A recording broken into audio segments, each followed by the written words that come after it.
तो जय हिंद बच्चों, लेकर आ चुका मैं आप लोगों के लिए class 10th mathematics R S. Agarwal ICSE board से आपके पास चैप्टर नंबर 26 है and the name of chapter is median, quartiles and mode. तो बेसिकली यहाँ पे हम 3 टॉपिक डिस्कस कर रहे थे, जिसमें से एक टॉपिक को मैंने आप लोगों को बेसिकली बता दिया कि एक्चुअल में वो होता क्या है, और उसके बेस पे मैंने ये भी बता दिया कि किस टाइप के क्वेश्चंस आपसे पूछे जाते हैं। तो इस चीज़ को बहुत ही अच्छे तरीके से आपको ध्यान देकर क्वेश्चंस को करना है। तो मीडियन, जी हाँ, मीडियन का कंसेप्ट हमने आपको बता दिया है और अब बारी है क्वार्टाइल्स की। ठीक है, उसके बाद एक्सरसाइज करेंगे, उसके बाद हम आपको लेकर चलेंगे आगे।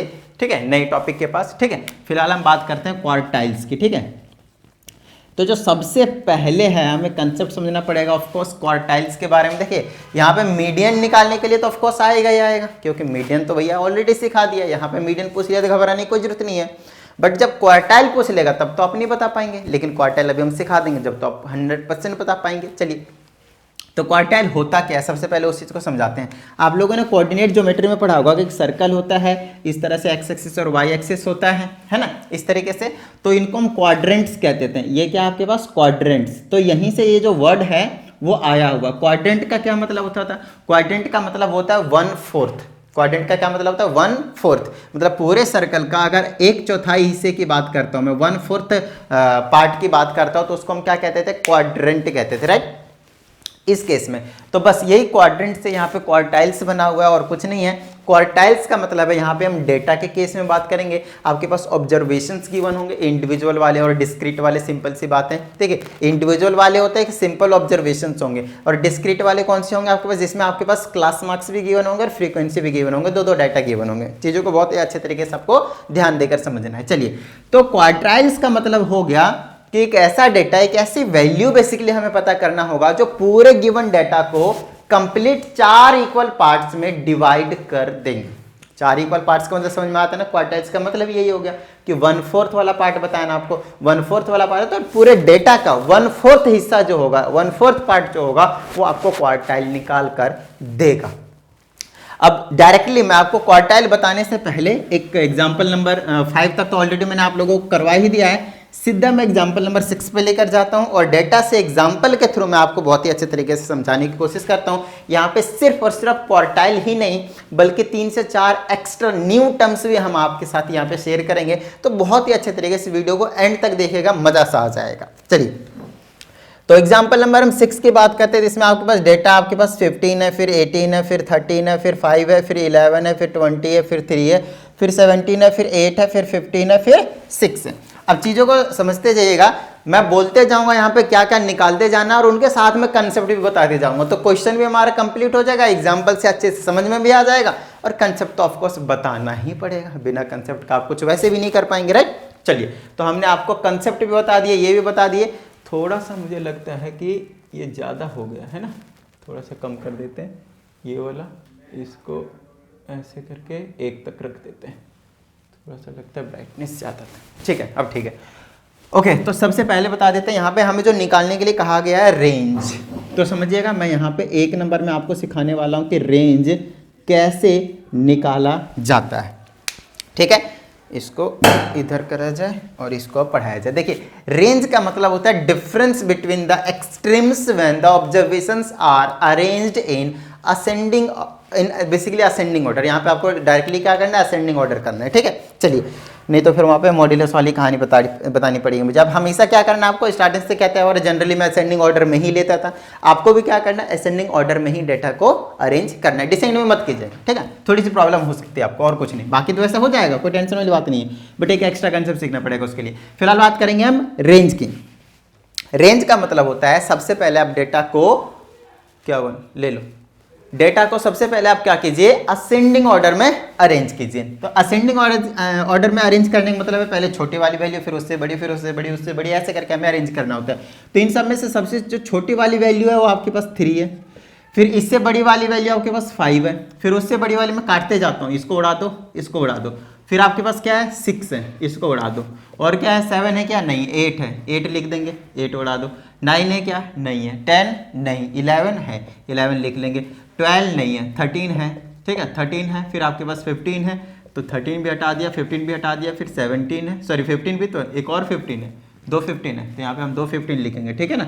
उसके बाद आपके पास 17 है, फिर आपके पास 18 है, उसके बाद आपके पास 20 है, बस इतना ही डेटा है। तो 1 2 3 4 5 6 7 8 9 10 11, 1 2 3 4 5 6 7 8 9 10 11 सारे डेटा हमने लिख लिए। तो कुछ इस तरह से हमें सबसे पहले क्या करना होता है, असेंडिंग ऑर्डर में लिखना होता है। उसके बाद हम सीखते हैं रेंज, हम सीखते हैं क्या, रेंज। समझिएगा, फॉर्मूले और सारी चीज बताएंगे यहाँ पे क्वार्टाइल्स के। बेसिकली मेन जो हमारा टॉपिक रहेगा यहाँ पे समझने को क्वार्टाइल्स रहेंगे, बाकी ये छोटे छोटे पिद्दे से टॉपिक आएंगे उसको वैसे उड़ा देंगे। इसका मतलब होता है सबसे बड़ा वाला वैल्यू और सबसे छोटे वाले वैल्यू के बीच का जो डिफरेंस होता है, difference between the biggest value, larger value and the largest value and the smallest value is called the range. So will write here 20 - 3 that will be equal to 17। यही इसीलिए कह रहा था मैं, difference between the extremes when they are arranged in ascending order, और इसी को क्या कहते हैं हम, रेंज कहते हैं। बताइए किस तरह की कोई प्रॉब्लम, सिंपल था ना ये चीज। चलिए दूसरे नंबर पे हम पहुंच जाते हैं, और दूसरे नंबर में इसी में आपसे बोला है कि मीडियन निकालिए। अरे आप मीडियन के लिए तो कोई बड़ी चीज नहीं है ना आपके लिए, मीडियन को तो बड़ी चीज नहीं है ना, सिंपल। कितने 11 है तो 1 2 3 4 5 इधर छोड़ दीजिए, 5 इधर छोड़ दीजिए, 13 आप मीडियन ले जाइए। बताइए किस तरह की कोई प्रॉब्लम नहीं ना, नहीं आया समझना। अब फॉर्मूले से करके दिखा देते हैं। आपका इसका फॉर्मूला था n+1/12 टर्म, ये चीज था। n था 11 + 1 डिवाइडेड बाय में 2, कितना आया 6th टर्म। तो 6th टर्म काउंट कर लीजिए, first second third fourth fifth sixth, 6th term कितना आया 13, याद आया ना। तो लास्ट वीडियो में जो चीज़ें करवाई रहते हैं तो उसको प्लीज़ स्टार्टिंग से सारी चीज़ों को समझते जाइए, ताकि आगे कंसेप्ट यूज करें तो आपको किसी भी तरह की कोई टेंशन ना हो। चलिए आगे की बात करते हैं थर्ड नंबर की। तो तीसरे नंबर में आपसे यहाँ पे पूछा है लोअर क्वार्टाइल्स। देखिए लोअर क्वार्टाइल्स को अलग अलग नाम से जाना जाता है, घबराना नहीं है, मैं आपको यहाँ पे करवा देता हूँ कि जो लोअर क्वार्टाइल होता है, ध्यान दीजिएगा, जो लोअर क्वार्टाइल होता है उसको हम फर्स्ट क्वार्टाइल भी बोलते हैं, फर्स्ट क्वार्टाइल भी बोलते हैं, और इसको हम Q1 से रिप्रेजेंट करते हैं। समझ में आती बात, लोअर क्वार्टाइल हो या फिर फर्स्ट क्वार्टाइल हो, बात एक ही है, और इसको हम Q1 से रिप्रेजेंट करते हैं। क्या इतनी बात समझ में आ गई, ठीक है। चलिए अब लोअर क्वार्टाइल की बात आई है तो हम अपर क्वार्टाइल की बात क्यों नहीं करेंगे, बिल्कुल करेंगे हम। तो अपर क्वार्टाइल हो गया, या फिर इसको हम क्या बोलेंगे, समझ में आ ही गया होगा, इसको हम थर्ड क्वार्टाइल बोलते हैं, सेकंड नहीं बोलते हैं, क्वार्टाइल, क्वार्टाइल बोलते हैं, और इसको हम Q3 से रिप्रेजेंट करते हैं। अब यहाँ पे बच्चों के मन में डाउट, सर Q1 से सीधा आपने Q3 पे जंप कर गए और Q2 को आप खा गए।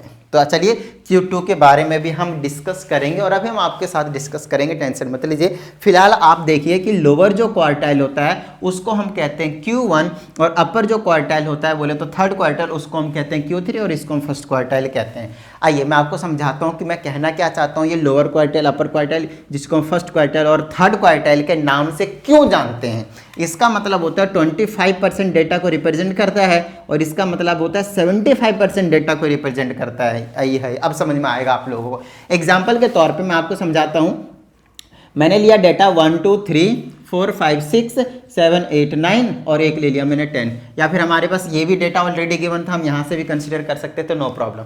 चीज़ों को देखिए, क्वार्टाइल के बारे में अभी हमने आपको ये समझाया कि क्वार्टाइल वो चीज़ होती है, वो एक वैल्यू देगा जो 4 इक्वल पार्ट्स में डिवाइड कर देता है किसी भी गिवन डेटा को। तो मेरे पास 10 थे, तो इसको 4 इक्वल हिस्से में डिवाइड करने के लिए मैं 11 और 12 तक का एग्जाम्पल लेता हूँ, बाकी समझाएंगे क्या डिफरेंस आता है। तो इसको मैंने 3 अलग कर दिए, इस 3 को अलग कर दिए, इसको 3 अलग कर दिए, इसको 3 अलग कर दिए। मतलब अगर मैं फर्स्ट क्वार्टाइल की बात करूंगा ना तो 3 आएगा, क्योंकि 3 तक का जो डेटा है वो एक क्वाड्रेंट की बात करेगा, मतलब 1/4 की बात करेगा। बोलिए हाँ या नहीं। तो जो फर्स्ट क्वाड्रेंट इसमें से निकल कर आएगा ना, वो 3 निकल कर आएगा 100%। अच्छा, थर्ड क्वार्टाइल की बात करेंगे, मतलब वो ये देखिए, इतना हिस्सा 25% है या नहीं है, फिर इतना हिस्सा फिर से 25% है, इतना हिस्सा फिर से 25%, इतना हिस्सा फिर से 25% है। बोलिए कोई प्रॉब्लम। तो फर्स्ट क्वार्टाइल जो निकलेगा वो 3 तक निकलेगा, तो 3 लेंगे हम डेटा को।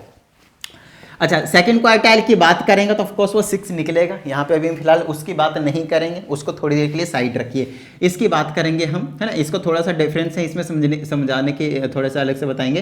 25%, अगर मैं और भी बात करता हूँ 75% तक लेकर जाता हूँ तो 9 तक चला जाना पड़ेगा मेरे को। ये तो मतलब जो 9 है वो निकल कर आने वाला आपके पास ये थर्ड क्वार्टाइल बोले तो 75% वाला, और उधर फोर्थ क्वार्टाइल की बात करेंगे। मतलब 4 इक्वल पार्ट में हमने डिवाइड कर दिए। अब चीज़ों को समझना है कि इसका एक जो फॉर्मूला होता है वो क्या होता है, ताकि हम डेटा से गिवन इन्फॉर्मेशन से एक क्वार्टाइल को हम कैलकुलेशन कर सके, समझिएगा। अब इनके ना 2 केसेस हैं, एक ऑड के केस में और एक इवन के केस में। तो इसके केस में फर्स्ट क्वार्टाइल की बात कर रहा हूं मैं इवन के केस में, और एक बात करेंगे हम ऑड के केस में।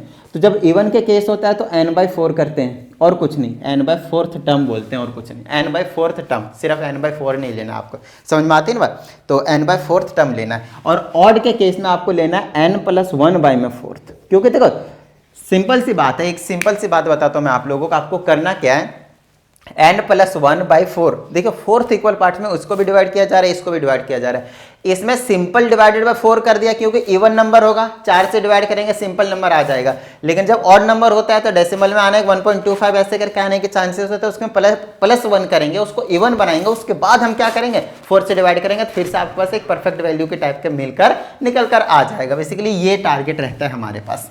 अब बात आती है यहाँ पे आगे की, अगर हम बात करेंगे तो इसमें भी बात करेंगे थर्ड क्वार्टाइल की। अगर जिसको ये दोनों याद हो गए देख लीजिए अच्छे से, कुछ नहीं है आपके पास। इवन के केस में n/4 सिंपल डिवाइड कर दो 4 से, ताकि 4 इक्वल पार्ट्स में डिवाइड हो जाए। अच्छा, अगर मैं इसकी बात करता हूँ ऑड के केस में, पहले एक ऐड करो उसके बाद 4 से डिवाइड करो, सिंपल इतना है इवन के केस में और ऑड के केस में। अगर हम थर्ड क्वार्टाइल की बात करते हैं तो इसमें भी 2 केस आएंगे, एक इवन के केस में और एक ऑड के केस में। हमने आपको पहले ही समझा दिया कि यार ये जो थर्ड क्वार्टाइल है वो है कुछ नहीं, 75% का हिस्सा है। मतलब फर्स्ट वाले को अगर मैं 3 से मल्टीप्लाई करता हूँ तो यहाँ से यहाँ तक का 75% वाले हिस्से को क्या करेगा, ये लपेट लेगा, अपने अंदर ले लेगा। तो आपको क्या करना है, इवन के केस में इसी को 3 से मल्टीप्लाई कर देना और कुछ नहीं। 3n आप चाहे अंदर से कर दे, 3n/4 ये वाली टर्म लेना है, और इसमें भी वही सेम काम करना है, 3 ब्रैकेट में n+1/4 टर्म लेना और कुछ नहीं करना। सिंपल सिर्फ 3 से मल्टीप्लाई करना है, ताकि 25% से दम जंप किस पे कर जाए, 75% में। तो इस तरह से आप ट्रिक लगाकर थोड़ा सा याद करने की कोशिश कर सकते हैं। तो ये तो हमने बता दिया आपको कि लोअर क्वार्टाइल क्या होता है और अपर क्वार्टाइल क्या होता है। आगे की बात करेंगे। अच्छा, अब इनके आंसर्स भी निकाल देंगे, तो बच्चों की तरह निकाल दूंगा मैं। देख लीजिए n/4, तो n कितना वो चेकआउट कर लेते हैं, 1 2 3 4 5 6 7 8 9 10 11 है, यहाँ पे हमारे पास 11 है। अच्छा 11 है तो कौन सा केस हुआ हमारे पास, ऑड का केस हुआ। ऑड का केस है मतलब ये वाला फॉर्मूला लगाऊंगा, n के जगह पे 11 + 1 डिवाइडेड बाय 4, 11 + 1 12 हुआ, 12 डिवाइडेड बाय में 4 कितना आया, 3 आया। मतलब थर्ड टर्म की बात करेगा, थर्ड टर्म की बात करेगा मतलब फर्स्ट सेकंड थर्ड, आंसर कितना आया 6।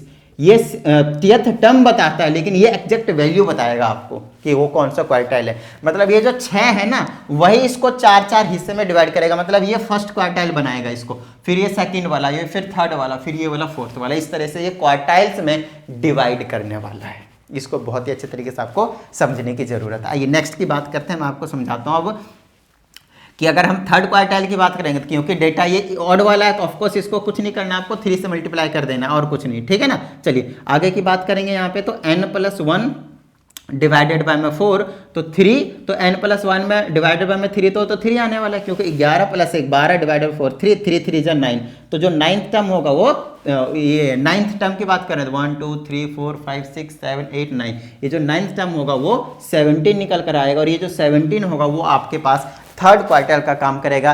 यही है वो डेटा जो थर्ड क्वार्टाइल बोले तो अपर क्वार्टाइल के तरह से ये क्या करने वाला, आपके पास काम करने वाला है। बताइए किसी तरह की कोई प्रॉब्लम। तो लोअर क्वार्टाइल और अपर क्वार्टाइल आपको आई होप समझ में आया होगा क्या इसमें ट्विस्ट है। आइए अब नेक्स्ट 2 टर्म के बारे में और डिस्कस कर लेते हैं जो जनरली आपसे पूछे जाते हैं। उसमें से आपके पास एक नेक्स्ट वाला है जिसको कहा जाता है inter quartile range. Inter quartile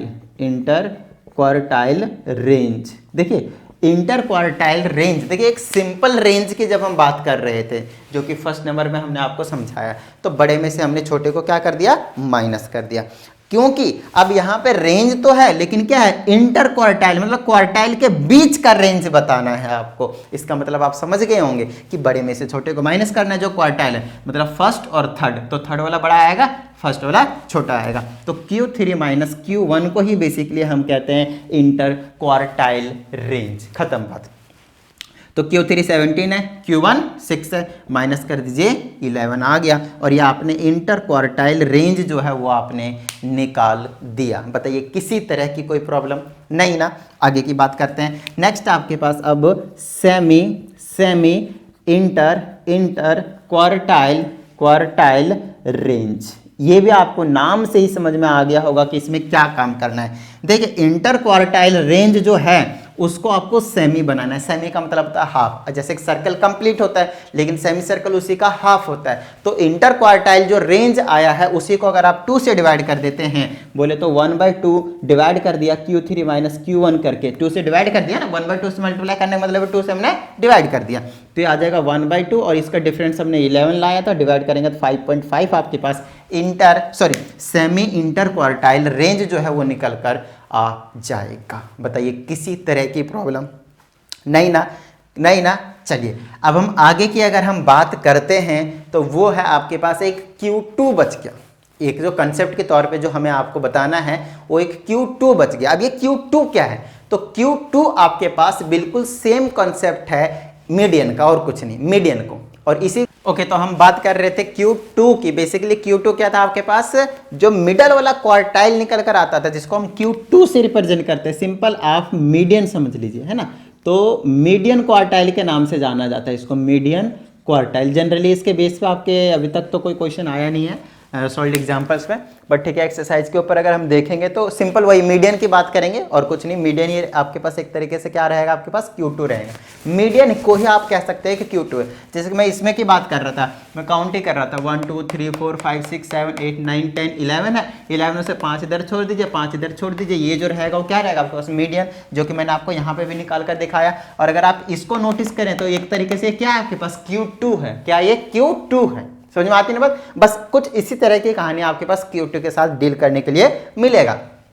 हो सकता है ना भी मिले, क्योंकि जनरली जो लोअर क्वार्टाइल है और अपर क्वार्टाइल है उसके बेस्ड पे ही आपको जनरली यहाँ पे क्वेश्चन जो है वो एक्सरसाइज में या फिर सॉल्व एग्जाम्पल में आपके पास गिवन है। तो आई होप अभी तक का जो कंसेप्ट है वो आपको समझ में आया होगा। अच्छा, ये तो डेटा था आपके पास कौन सा, आपके पास सिंपली ऑड नंबर वाले। अब अगर मैं इसी को क्वेश्चन नंबर 7 से रिप्लेस कर देता हूं और इनके डेटा की अगर हम बात करते हैं तो इसके डेटा को मैं हटा देता हूं और क्वेश्चन नंबर 7 में इवन नंबर वाले डेटा है। अभी हमने आपको क्या बताया, ऑड नंबर वाला, और अब मैं आपको क्या बताने जा रहा हूं, इवन नंबर वाला डेटा। ठीक है, तो चलिए उसके साथ भी हम डील कर लेते हैं कि किस तरीके से हम वैल्यूज को क्या करेंगे, फाइंड आउट करेंगे।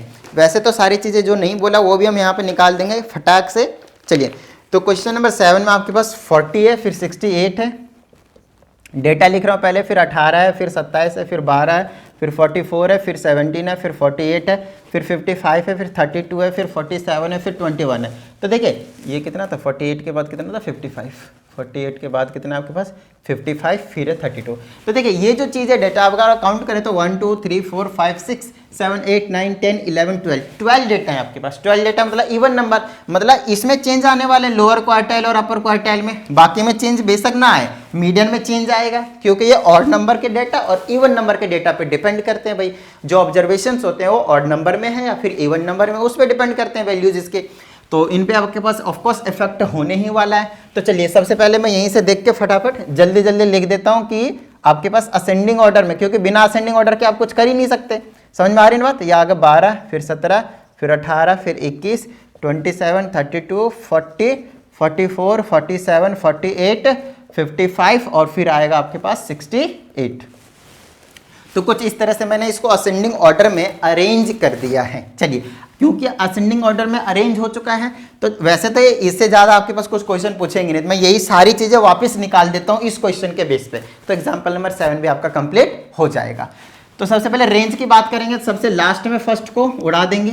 तो 68 में से अगर 12 चला जाएगा तो 56 बचेगा, माइनस कर दिया। ये चीज़ छोटी छोटी चीज़ें है ना, कर लीजिएगा। चलिए अगर हम मीडियन की बात करते हैं तो ऑफकोर्स क्योंकि ये यहाँ पे आपके पास क्या है, चीज़ों को बहुत ध्यान से दिया है, इवन नंबर है। तो इवन नंबर के केस में एक तो n/2th टर्म लेते हैं और प्लस में n/2 में प्लस 1th टर्म लेते हैं और फिर उसको क्या करते हैं, डिवाइड करते हैं। और अगर मैं सिंपली बोलूं तो हाफ इधर छोड़ दीजिए, हाफ इधर छोड़ दीजिए, बीच में दो नंबर आएंगे, उनका मीन निकाल दीजिए, मतलब दोनों को ऐड करके 2 से डिवाइड कर दीजिए। तो n/12th टर्म मतलब 12 को 2 से डिवाइड करेंगे तो 6th टर्म, तो आपको सिंपली 6th टर्म देखना है, फिर एक और ऐड कर देना है 7th टर्म और डिवाइडेड बाय में 2।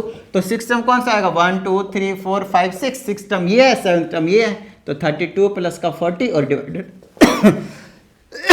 डिवाइडेड बाय में 2, इनको ऐड कीजिए, 40 से 70 72, 72 डिवाइडेड बाय 2 तो 36। So the 36 is the basically median. बोलिए किस तरह की कोई प्रॉब्लम। अब यहाँ पे Q2 के बारे में आप कुछ कह नहीं सकते थे, Q2 के बारे में यहाँ पे थोड़ा सा अलग आया है, देख लीजिए आपके पास। यही रीजन है कि A1 और ऑड के केस में चेंज होते रहते हैं आपके पास Q2 की वैल्यू, मीडियन की वैल्यू, तो उसको हम नहीं दिखाते हैं। Q2 आपसे पूछा ही नहीं जाता, सिंपली आपको मीडियन पूछ लिया जाता है। बाकी जो मीडियन क्वार्टाइल है वो Q2 के नाम से जाना जाता है।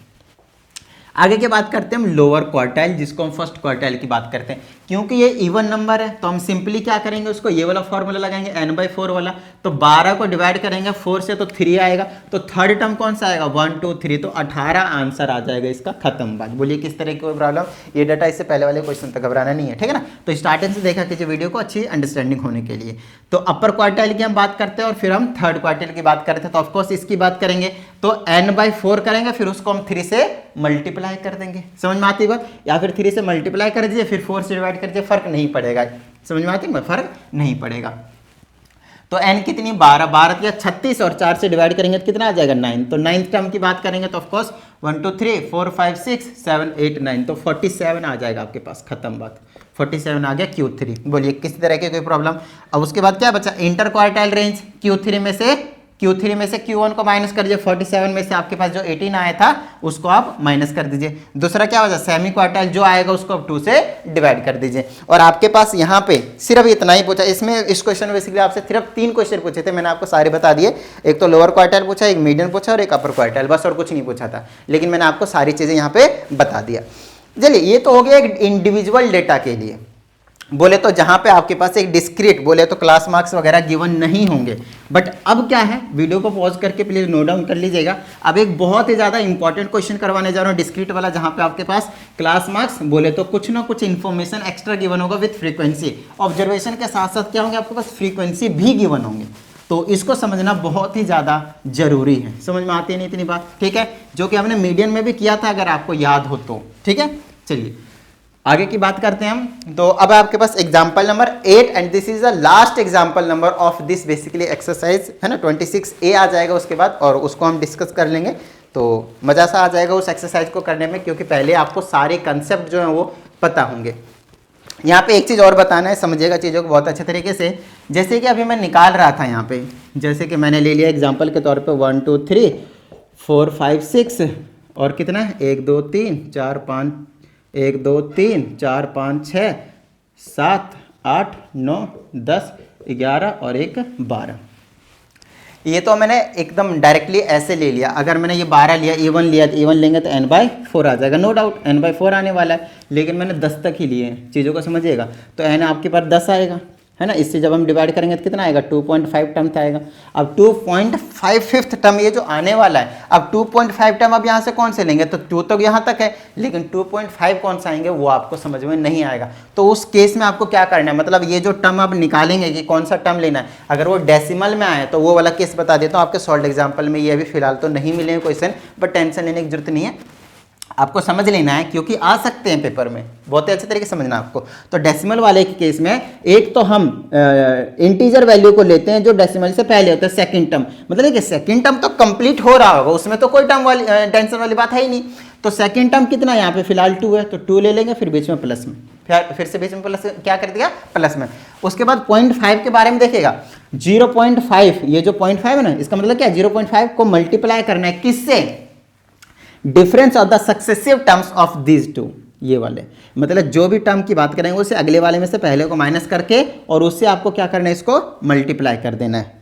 कुछ इस तरह से, दिस माइनस दिस, तो ये आ जाएगा 2 प्लस का 0.5, यहाँ कितना बचेगा 1, तो ये आ जाएगा 2 प्लस का इसको मल्टीप्लाई करेंगे तो कितना आएगा 0.5, फिर ऐड कर देंगे दोनों को तो कितना आ जाएगा 2.5, सो ओवरऑल 2.5 ही एग्जैक्टली यहाँ पे निकल कर आ जाएगा 2.5 टर्म। बताइए किसी तरह की कोई प्रॉब्लम? तो जब डेसिमल में आए ना तो आपको हमेशा कुछ इसी तरह की कहानी करनी है, इसमें ऑड इवन का कोई चक्कर नहीं है, किसी में भी आए यही कंसेप्ट आपको यूज करना है। तो ये एक एक्स्ट्रा था जो आपके एग्जाम्पल में नहीं मिले थे क्वेश्चन, वो मैंने आपको बता दिया यहाँ पे, ठीक है। अब हम बात करते हैं आगे की, जो कि बहुत ज़्यादा इंपॉर्टेंट है, डिस्क्रीट वाला।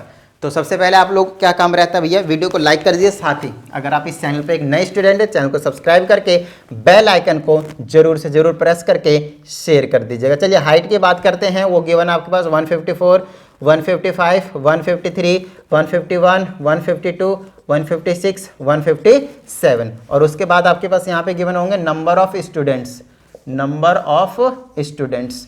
तो चलिए नंबर ऑफ स्टूडेंट्स को भी हम फटाफट देख लेते हैं। यहाँ पे आपको देखने को मिल रहा है 4, 10, 12, 6, 3, 8 एंड 7।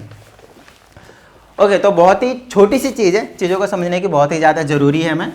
यहाँ पे अगर मैं नोटिस करता हूँ तो नंबर ऑफ स्टूडेंट, जिसको हम जनरली फ्रीक्वेंसी से बोलते हैं, कोई टेंशन वाली बात नहीं, ये आपके पास ऑब्जर्वेशन एक तरीके से क्लास मार्क्स से आपके पास XI बोलते थे जनरली में, करेक्ट।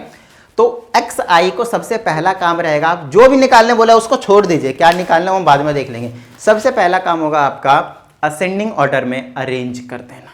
तो चलिए असेंडिंग ऑर्डर में हम अरेंज करते हैं इसको। ऑफ कोर्स हमें हाइट को करने की जरूरत पड़ेगी, तो इन डेटा से हमें कोई मतलब नहीं रहेगा, इन डेटा से हमें कोई मतलब नहीं रहेगा। फिलहाल हम इसको अरेंज कर रहे हैं। सबसे छोटी वैल्यू कितनी है, 151 दिख रहा है मुझे, तो है ना, तो 151, फिर 152 है, 153 भी है, 154 भी है, 155 भी है ना, है या नहीं है, 155 भी है, फिर 156 भी है और 157 भी है।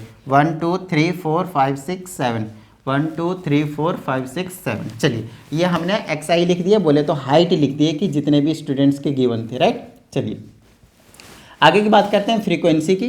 तो कितने स्टूडेंट्स थे 151 सेंटीमीटर वाले, वो उसकी बात कर रहे हैं। तो 151 वाले की अगर हम बात करते हैं, 151 वाले के 6 स्टूडेंट थे, यहाँ पे हम 6 लिख देंगे। 152 में कितने हैं, 3 हैं, तो यहाँ पे हम 3 लिख देंगे। 153 में कितने हैं, 12 है, तो यहाँ पे हम 12 लिख देंगे। 154 में कितने हैं, 4 है। ये चीज़ें मैंने आपको मीडियन वाले कंसेप्ट में करवा रखा है, ध्यान रखिएगा।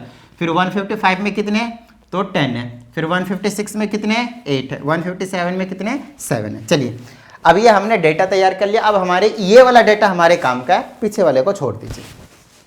अब इसमें क्या क्या निकालने बोला है, सबसे पहले वही देख लेते हैं। तो यहाँ पे आपको जो अच्छा, यहाँ पे आपके पास रेंज वगैरह नहीं पूछेंगे आपसे, इस बात को आपको थोड़ा ध्यान रखना है। रेंज पूछने का कोई मतलब नहीं बनता एक्सट्रीम और वो माइनस करने का, ठीक है। यहाँ पे आपको सिंपल जो पूछा जाएगा मीडियन। तो सबसे पहला जो आपके पास है वो मीडियन ही पूछा गया है। तो मीडियन याद कीजिए, लास्ट वाली वीडियो में हमने आपको करा रखा है, तो उसके लिए हमें CF की रिक्वायरमेंट होती थी, याद कीजिए, है ना। फर्स्ट नंबर ऐसे छोड़ते थे, इसमें इसको ऐड करते थे, 6 3 9, 9 और 12 कितने हो गए, 25, ये आ जाएगा 35 और 8 ऐड कर देंगे 43, 7 50 आ जाएगा। तो n की वैल्यू इसको भी ऐड कीजिएगा, तो n की वैल्यू कितनी मिलेगी आपको, 50। अच्छा, हमें n की वैल्यू अगर, क्योंकि इवन है, चीज़ों को समझिएगा, तो मीडियन का फॉर्मूला क्या निकल कर आ जाता था, मीडियन का फॉर्मूला क्या आ जाता था, एक तो n/12 टर्म लेना पड़ता था हमें, और एक n/12 टर्म में +1 करना पड़ता था। अब यहाँ पे बच्चे कंफ्यूज, क्योंकि अब अभी तो हम पढ़ रहे थे क्वार्टाइल वाला, उसमें तो अलग था थोड़ा सा। तो यार मीडियन का तो कंसेप्ट मैंने इसीलिए तो अलग बताया था कि आप लोग कंफ्यूज ना हो जाओ, समझ में आती नहीं इतनी बात। तो मीडियन तो बिल्कुल ही सेपरेटली समझाया मैंने। तो मीडियन वाली पहले वाली वीडियो का कंसेप्ट यहाँ पे मैं यूज कर रहा हूँ, क्वार्टाइल से यहाँ पे आपको मिक्स नहीं करना है, समझ में आती नहीं इतनी बात। तो ये हम मीडियन निकाल रहे हैं, तो n/12 टर्म ले रहे हैं, तो n ये रहा, 2 से डिवाइड करेंगे तो कितना आ जाएगा, n/2, 25। तो 25 टर्म इसमें चेक करना होता था, डायरेक्ट फिक्स है, तो ये वाला आ जाएगा 154। तो ये आ जाएगा 154, बीच में प्लस n/2 + 1, तो 25 में +1 कर देंगे तो 26 टर्म। 26 टर्म ऑफकोर्स इससे नहीं लेना, जिसके बीच में आता है तो नीचे वाला लेना होता है अपने को, इसमें मारेंगे तो ये वाला आ जाएगा मेरे पास 155 और डिवाइडेड बाय 2। अब इनको ऐड कर दीजिए, 2 से डिवाइड कर दीजिए और ले जाइए आंसर। बताइए किस तरह की कोई प्रॉब्लम, सिंपल है, डन है। चलिए ये हो गया हमारे पास मीडियन की कहानी। आगे की बात करते हैं हम, और आगे की बात आएगी हमारे पास फर्स्ट क्वार्टाइल की। बहुत ही अच्छा क्वेश्चन, चीज़ों को बहुत अच्छे तरीके से समझिएगा। अब फर्स्ट क्वार्टाइल मतलब Q1 हो गया। अच्छा, Q1 का फॉर्मूला क्या है, n/4। n क्या है यहाँ पे 50, डिवाइडेड बाय 4, डिवाइड करेंगे तो कितना आएगा 12.5। अब यहाँ पे बच्चे परेशान कि सर यहाँ पे 12.5 आ गया तो किस में से किसको 12 तो 12 टर्म ले लेंगे और माइनस करेंगे। नहीं, यहाँ पे ऐसा कोई कंसेप्ट नहीं, वो इंडिविजुअल वाले केस में सिंपल जो ऑब्जर्वेशन गिवन होते थे उसमें आपको सक्सेसिव टर्म से मल्टीप्लाई करना था, तो उनके डिफरेंस से मल्टीप्लाई करना होता है, जो अभी मैंने थोड़ी देर पहले बताया आप लोगों को। लेकिन यहाँ पे क्या कंसेप्ट होता है वो देखना है। 12.5 है तो वो 12th वाले टर्म में नहीं आएगा, इनके बीच में अगर नोटिस करता हूँ तो इसके बीच में 12 आएगा। अगर मैं इसको राउंड ऑफ करता हूँ तो 13th टर्म आ जाएगा। समझ में आती है इतनी बात? अच्छा, कहीं पे अगर एग्जैक्ट 12 मिलता मुझे तो मैं 12 का लेकर फिर 0.5 को किसी के साथ माइनस करके फिर मल्टीप्लाई करके ऐसा कुछ नहीं करना आपको। डायरेक्ट इस केस में, जब डिस्क्रीट के केस में आपके पास जब ऑब्जर्वेशन और फ्रीक्वेंसी दोनों गिवन होंगे तो उस केस में आपको क्या करना है, डायरेक्ट राउंड ऑफ कर देना। डायरेक्ट राउंड ऑफ करना है, यहाँ पे कोई चक्कर नहीं, डेसिमल वाले में परेशान होने की जरूरत है। 13th टर्म लेना आपको। राउंड ऑफ करने का मतलब आगे जाना है, पीछे नहीं आना, ये भी ध्यान रखना है। आगे ही जाना है, पीछे नहीं आना है, इस बात को आपको ध्यान रखना है, ठीक है। मान लीजिए अगर मैं 12.5 इसलिए आप कह रहे हो 13 नहीं, अगर मैं 12.1 भी होता तब भी मैं किस पे जाता, 13th वाले पे जाता, 12 वाले पे नहीं रुकता मैं। समझ में आती है बात? क्योंकि वो 12 में मिलेगा ही नहीं। 12.1 कहाँ जाएगा, 12 के बाद वाले में जाएगा, और 12 के बाद वाला जो डेटा मिलेगा आपको 100% 13th वाला मिलेगा। समझ में आती नहीं बात? चलिए, तो अगर हमारे पास डेसिमल में आया तो आगे ले लेंगे 13 और 13 100% इसके और इसके बीच में लाई करेगा तो नीचे वाला लीजिएगा तो कितना आएगा 153। सो 153 आपके पास सेंटीमीटर में बेसिकली, क्योंकि ये हाइट जो थे वो सारे के सारे सेंटीमीटर में थे, तो Q1 निकल कर आ जाएगा। बोलिए किस तरह की कोई प्रॉब्लम? अब आपसे थर्ड क्वार्टाइल तो जरूरी पूछेंगे, थर्ड क्वार्टाइल तो आपसे जरूरी पूछेंगे। अच्छा, Q3 अगर हमने पूछ लिया तो क्योंकि n जो है आपके पास वो इवन नंबर है तो आपको सिर्फ उसको 3 से मल्टीप्लाई करना है n/4 को।